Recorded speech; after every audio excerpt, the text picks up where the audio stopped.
আসসালামু আলাইকুম প্রিয় দর্শক। কথা বলবো ফুটবল নিয়ে। ফুটবল তো আপনার বিশ্বকাপ শেষ। এখন ফুটবলের আমেজ শুরু হচ্ছে ইউরোপিয়ান ফুটবল নিয়ে।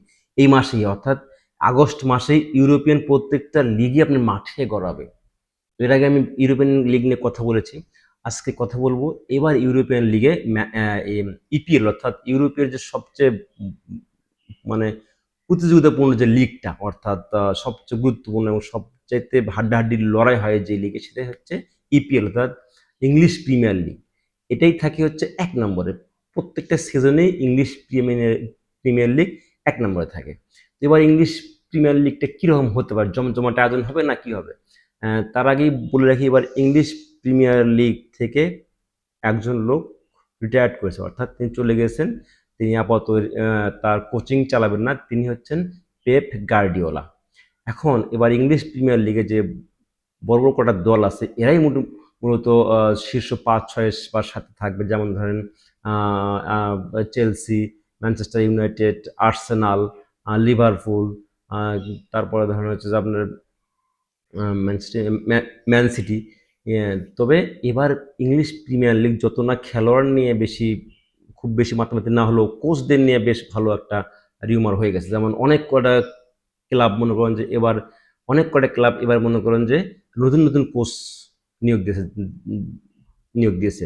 কিন্তু সবচেয়ে উপকারটা যেটা হচ্ছে সেটা হচ্ছে যে গার্দিওলা ইফেক্ট অর্থাৎ Pep Guardiola English Premier League থেকে চলে যাওয়াতে অ্যাজ এ কোচ হিসেবে তিনি রিটায়ার্ড করায় ইংলিশ প্রিমিয়ার লিগে গার্দিওলা ইফেক্ট আর থাকবে না। কারণ প্রত্যেকবারই প্রত্যেক সিজনেই গত ১০ সিজনে প্রত্যেকটা কোচ, প্রত্যেকটা দল এই গার্দিওলাকে নিয়ে মারাত্মক সমস্যায় ছিল। কারণ সবাই ধরেই নিত যে আ ম্যান সিটি কাপ পাওয়ার দাবিদার এবং পেপ গার্দিওলা যেভাবে তার কোচিং স্টাইল, তার কোচিং যেভাবে দলকে পরিচালনা করতেন কিংবা দলের যেসব খেলোয়াড় যোগ করতেন, তাতে গার্দিওলার একটা বড় ইফেক্ট ছিল ইংলিশ প্রিমিয়ার লিগে।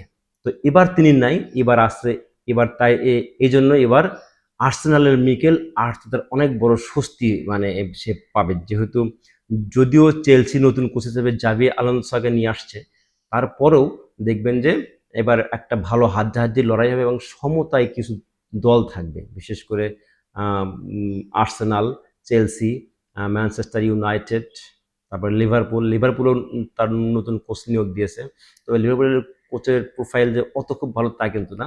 তবে ভালো। কিন্তু এবার সবচাইতে একটা গুরুত্বপূর্ণ হচ্ছে মাইকেল ক্যারিক, ম্যানচেস্টার ইউনাইটেডের কোচ মাইকেল ক্যারিক গতবার তিনি গত সিজনের একদম শেষের দিকে তিনি ম্যানচেস্টার ইউনাইটেডের দায়িত্ব নিয়েছেন।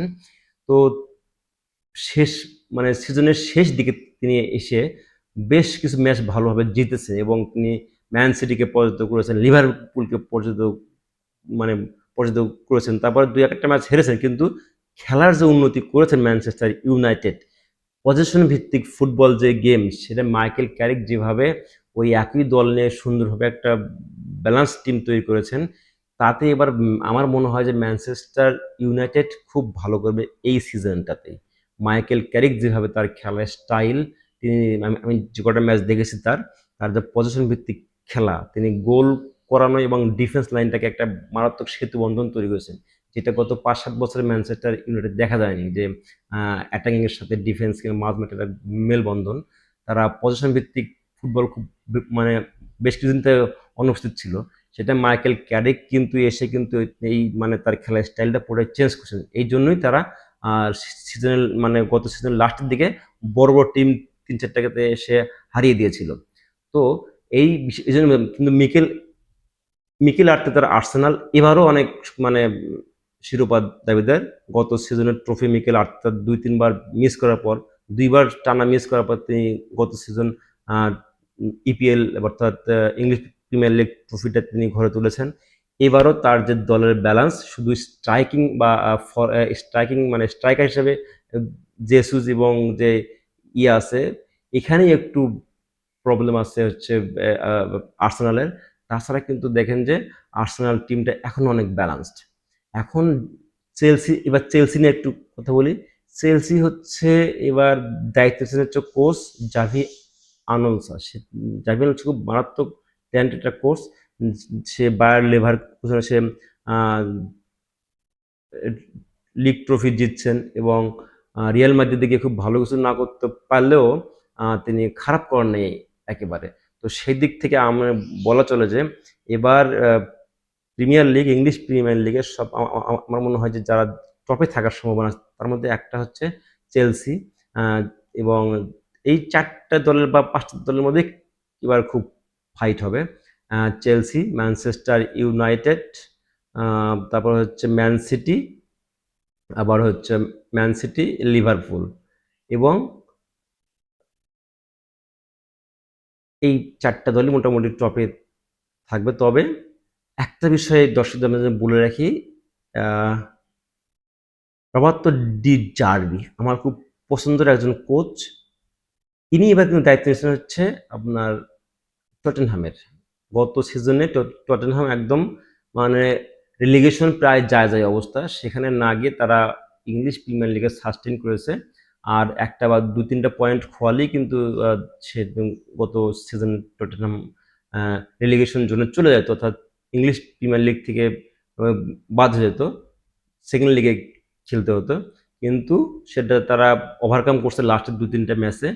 তো রবার্তো ডি ডি জার্ভি যেহেতু টটেনহামের কোচ হিসেবে দায়িত্ব নিয়েছেন, এবং টটেনহামের খেলার একটা আমূল পরিবর্তন আসবে এই সিজনে।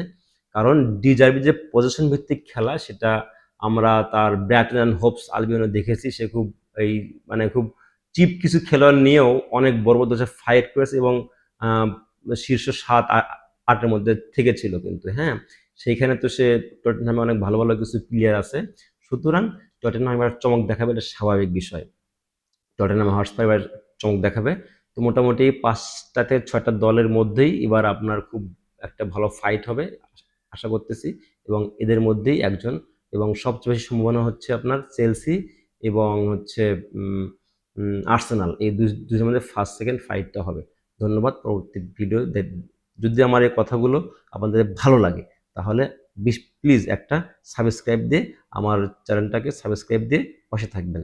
পরবর্তী ভিডিও জন্য আপনারা সাবস্ক্রাইব করবেন। আসসালামু আলাইকুম।